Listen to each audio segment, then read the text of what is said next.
Part 1. You will hear a woman phoning a friend to get information about a job agency.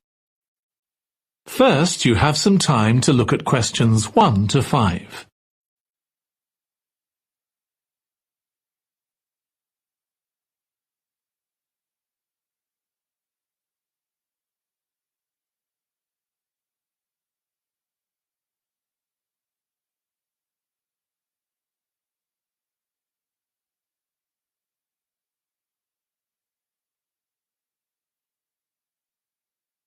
Now listen carefully and answer questions 1 to 5. Hello, William. This is Amber. You said to phone if I wanted to get more information about the job agency you mentioned. Is now a good time? Hi, Amber. Yes, fine. So the agency I was talking about is called Bankside. They're based in Docklands. I can tell you the address now. 497 East Side. OK, thanks. So is there anyone in particular I should speak to there? The agent I always deal with is called Becky Jameson. Let me write that down.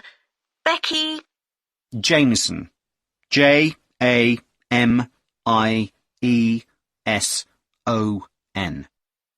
Do you have her direct line? Yes, it's in my contacts somewhere. Right, here we are. 07866 510 333. I wouldn't call her until the afternoon if I were you. She's always really busy in the morning trying to fill last-minute vacancies. She's really helpful and friendly, so I'm sure it would be worth getting in touch with her for an informal chat. It's mainly clerical and admin jobs they deal with, isn't it? That's right. I know you're hoping to find a full-time job in the media eventually, but Becky mostly recruits temporary staff for the finance sector, which will look good on your CV, and generally pays better too. Yeah, I'm just a bit worried because I don't have much office experience. I wouldn't worry. They'll probably start you as a receptionist or something like that. So what's important for that kind of job isn't so much having business skills or knowing lots of different computer systems, it's communication that really matters, so you'd be fine there. And you'll pick up office skills really quickly on the job. It's not that complicated. OK, good. So how long do people generally need temporary staff for? It would be great if I could get something lasting at least a month. That shouldn't be too difficult. But you're more likely to be offered something for a week at first, which might get extended. It's unusual to be sent somewhere for just a day or two. Right. I've heard the pay isn't too bad. Better than working in a shop or a restaurant. Oh, yes, definitely. The hourly rate is about £10, $11 if you're lucky. That's pretty good. I was only expecting to get £8 or £9 an hour. Before you hear the rest of the conversation, you have some time to look at questions 6 to 10.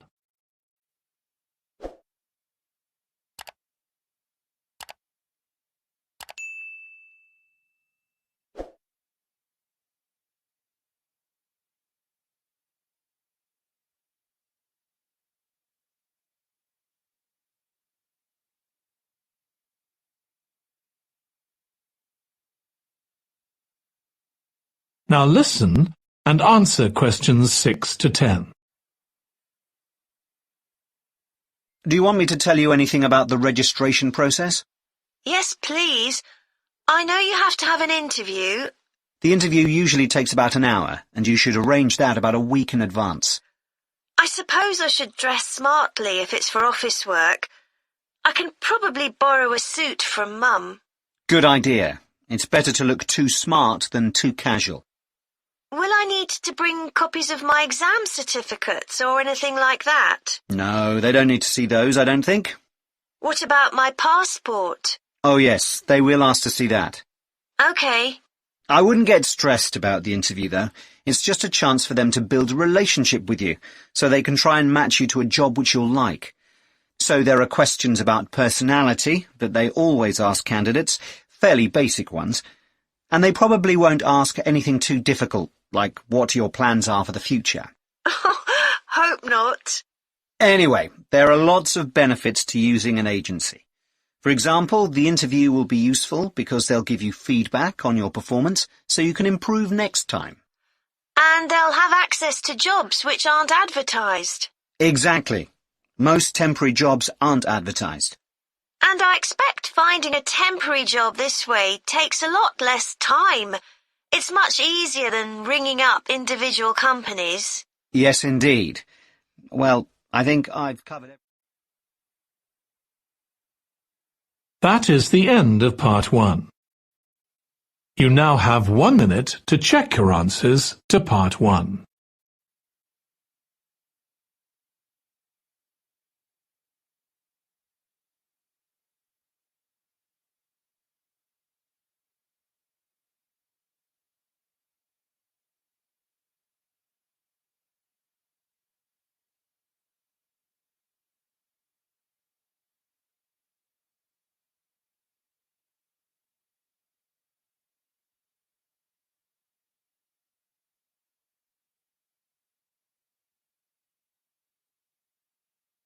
Part 2. You will hear a woman giving a presentation about a holiday on an island in Britain that her company organises.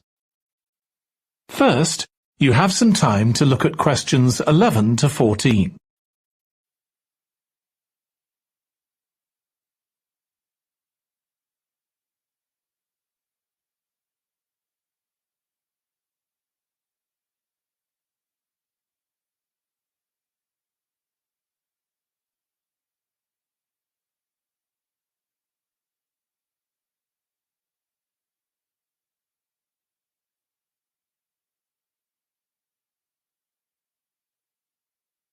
Now listen carefully and answer questions 11 to 14. Good morning. My name's Erica Matthews, and I'm the owner of Matthews Island Holidays, a company set up by my parents. Thank you for coming to this presentation, in which I hope to interest you in what we have to offer. We're a small family-run company, and we believe in the importance of the personal touch. So we don't aim to compete with other companies on the number of customers. What we do is build on our many years' experience, more than almost any other rail holiday company, to ensure we provide perfect holidays in a small number of destinations, which we've got to know extremely well. I'll start with our 6-day Isle of Man holiday. This is a fascinating island in the Irish Sea, with Wales to the south, England to the east, Scotland to the north, and Northern Ireland to the west. Our holiday starts in Heysham, where your tour manager will meet you. Then you'll travel by ferry to the Isle of Man. Some people prefer to fly from Luton instead, and another popular option is to go by train to Liverpool and take a ferry from there. You have 5 nights in the hotel, and the price covers 5 breakfasts and dinners, and lunch on the 3 days when there are organised trips. Day 4 is free, and most people have lunch in a cafe or restaurant in Douglas.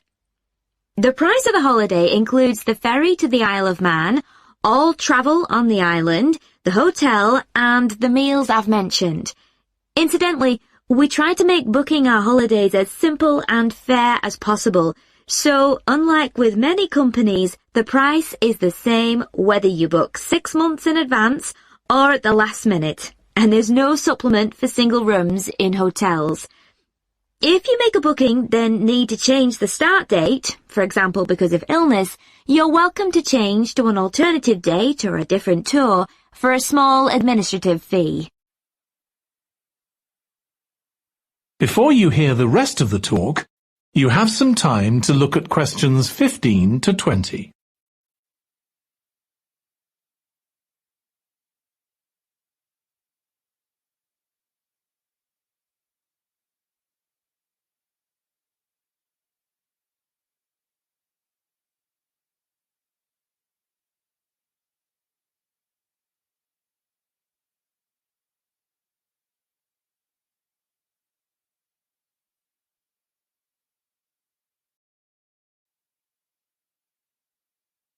Now listen and answer questions 15 to 20.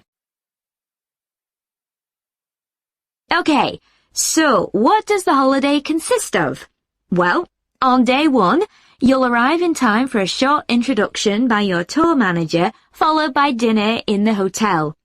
The dining room looks out at the river, close to where it flows into the harbour, and there's usually plenty of activity going on. On day 2, you'll take the coach to the small town of Peel, on the way calling in at the Tynwald exhibition. The Isle of Man isn't part of the United Kingdom, and it has its own parliament called Tynwald. It's claimed that this is the world's oldest parliament that's still functioning, and that it dates back to 979. However, the earliest surviving reference to it is from 1422, so perhaps it isn't quite as old as it claims. Day 3, we have a trip to the mountain Snaefell. This begins with a leisurely ride along the promenade in Douglas in a horse-drawn tram. Then you board an electric train which takes you to the fishing village of Laxey. From there, it's an 8-kilometre ride in the Snaefell Mountain Railway to the top. Lunch will be in the cafe, giving you spectacular views of the island. Day 4 is free for you to explore, using the pass which we'll give you. So you won't have to pay for travel on local transport or for entrance to the island's heritage sites. Or you might just want to take it easy in Douglas and perhaps do a little light shopping. The last full day, day 5, is for some people the highlight of the holiday, with a ride on the steam railway from Douglas to Port Erin. After some time to explore, a coach will take you to the headland that overlooks the Calf of Man, a small island just off the coast.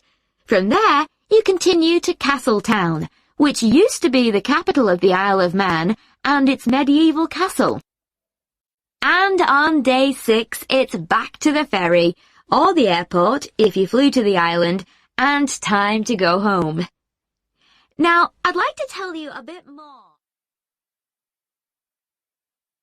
That is the end of part 2. You now have 30 seconds to check your answers to part 2.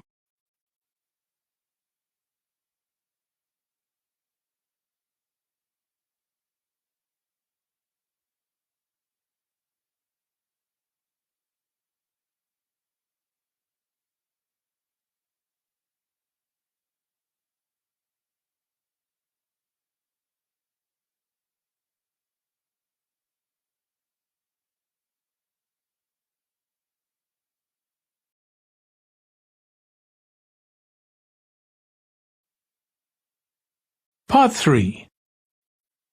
You will hear 2 psychology students discussing the effects of the order in which the children in a family are born. First, you have some time to look at questions 21 to 26.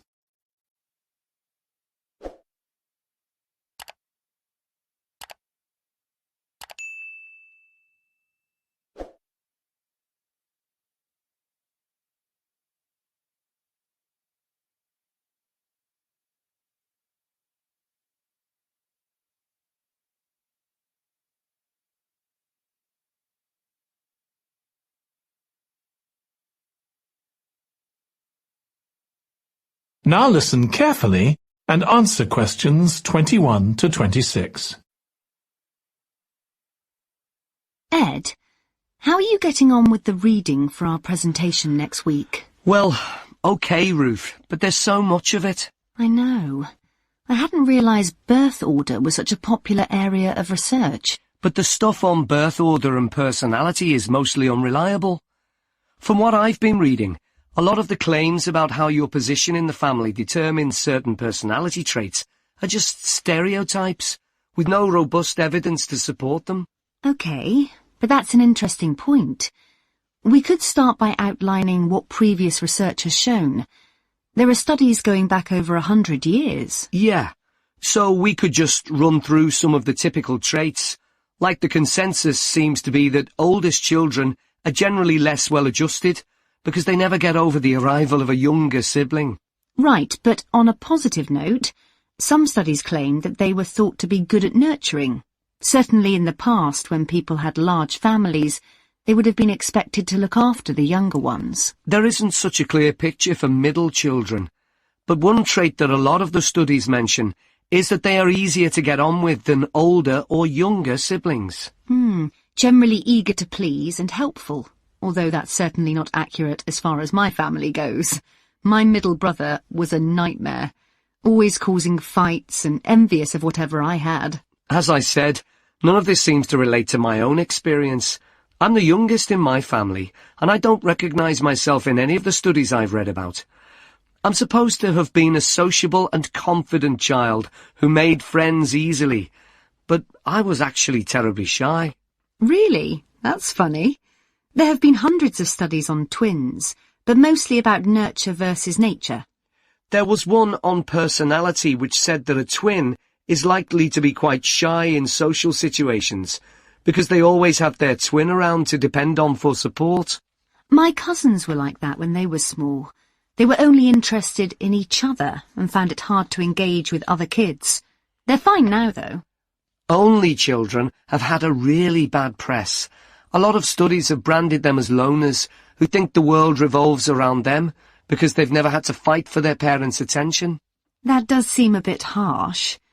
One category I hadn't considered before was children with much older siblings.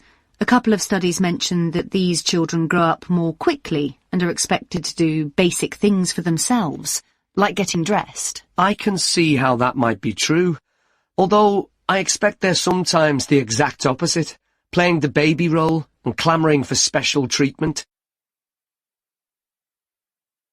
Before you hear the rest of the discussion, you have some time to look at questions 27 to 30.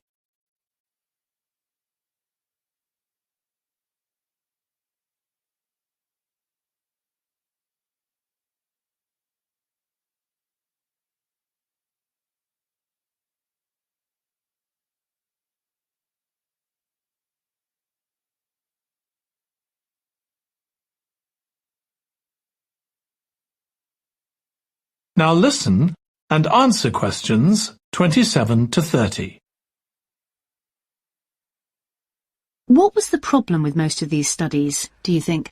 I think it was because, in a lot of cases, data was collected from only one sibling per family, who rated him or herself and his or her siblings at the same time. Some of the old research into the relationship between birth order and academic achievement has been proved to be accurate, though. Performances in intelligence tests decline slightly from the eldest child to his or her younger siblings. This has been proved in lots of recent studies. Yes, although what many of them didn't take into consideration was family size. The more siblings there are, the likelier the family is to have a low socio-economic status, which can also account for differences between siblings in academic performance. The oldest boy might be given more opportunities than his younger sisters, for example. Exactly. But the main reason for the marginally higher academic performance of oldest children is quite surprising, I think. It's not only that they benefit intellectually from extra attention at a young age, which is what I would have expected. It's that they benefit from being teachers for their younger siblings by verbalizing processes. Right. And this gives them status and confidence, which again contributes in a small way to better performance. So, would you say sibling rivalry has been a useful thing for you? I think so. My younger brother was incredibly annoying, and we fought a lot, but I think this has made me a stronger person.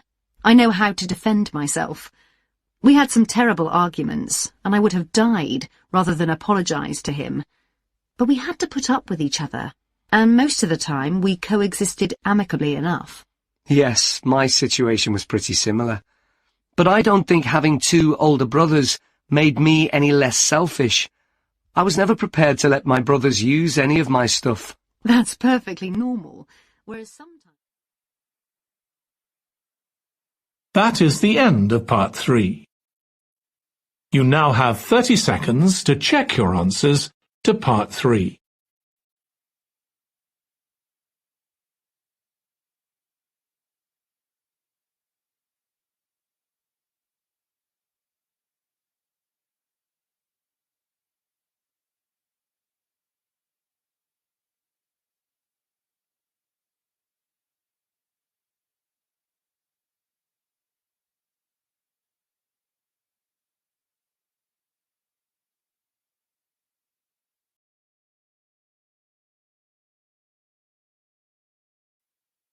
Part 4. You will hear a student giving a presentation about a type of tree known as the eucalyptus, which is common in Australia. First, you have some time to look at questions 31 to 40.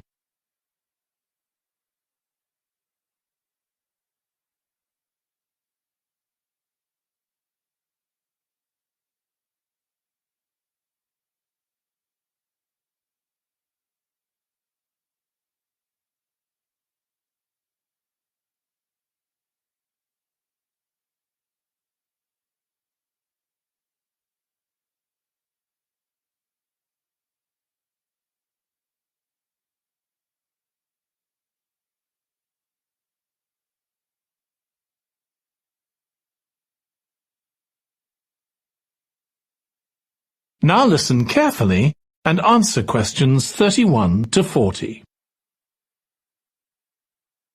Today, I'm going to talk about the eucalyptus tree. This is a very common tree here in Australia, where it's also sometimes called the gum tree. First, I'm going to talk about why it's important.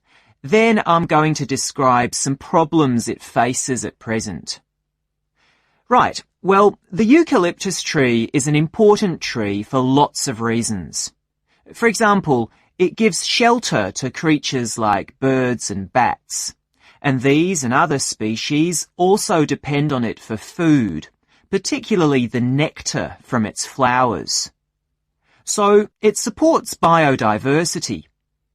It's useful to us humans too, because we can kill germs with a disinfectant made from oil extracted from eucalyptus leaves.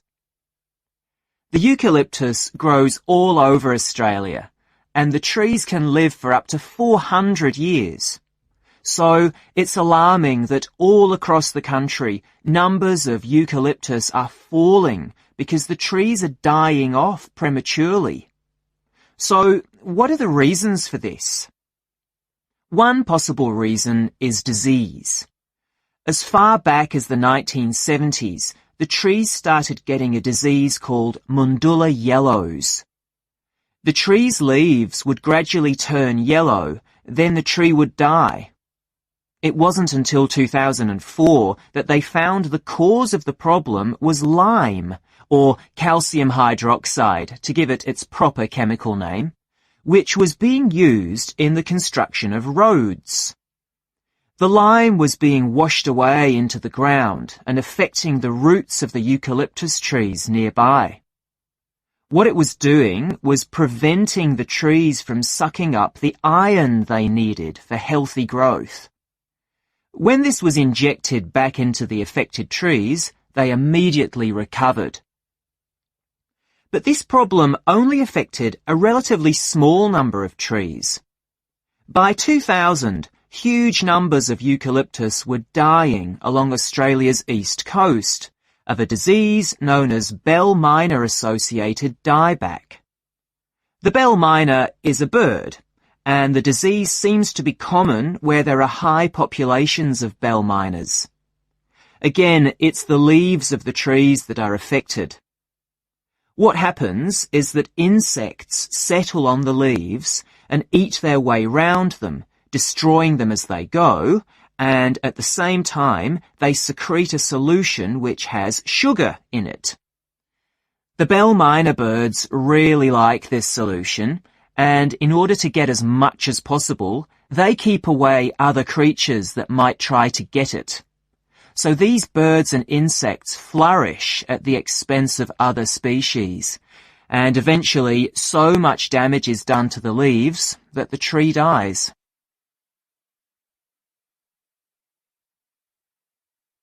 But experts say that trees can start looking sick before any sign of bell miner-associated dieback. So it looks as if the problem might have another explanation. One possibility is that it's to do with the huge bushfires that we have in Australia. A theory proposed over 40 years ago by ecologist William Jackson is that the frequency of bushfires in a particular region affects the type of vegetation that grows there. If there are very frequent bushfires in a region, this encourages grass to grow afterwards, while if the bushfires are rather less frequent, this results in the growth of eucalyptus forests. So why is this? Why do fairly frequent bushfires actually support the growth of eucalyptus? Well, one reason is that the fire stops the growth of other species which would consume water needed by eucalyptus trees. And there's another reason. If these other quick-growing species of bushes and plants are allowed to proliferate, they harm the eucalyptus in another way by affecting the composition of the soil and removing nutrients from it. So some bushfires are actually essential for the eucalyptus to survive as long as they are not too frequent.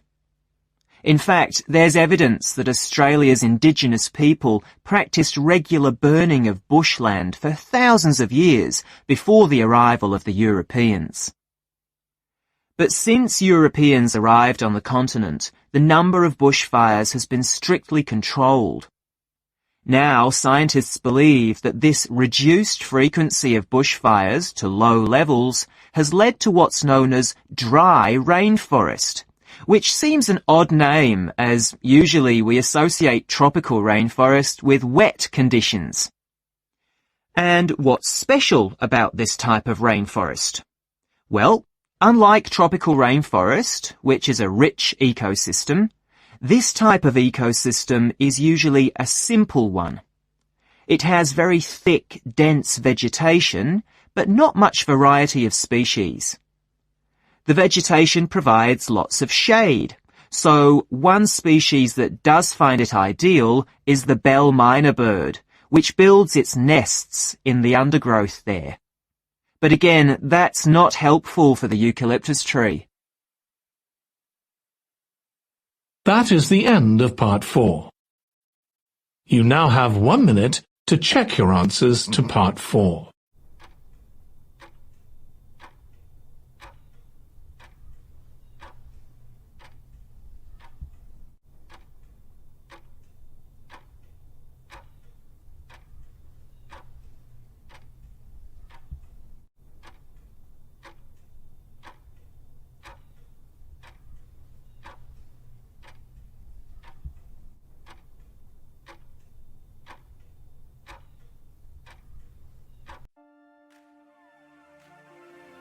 That is the end of the listening test.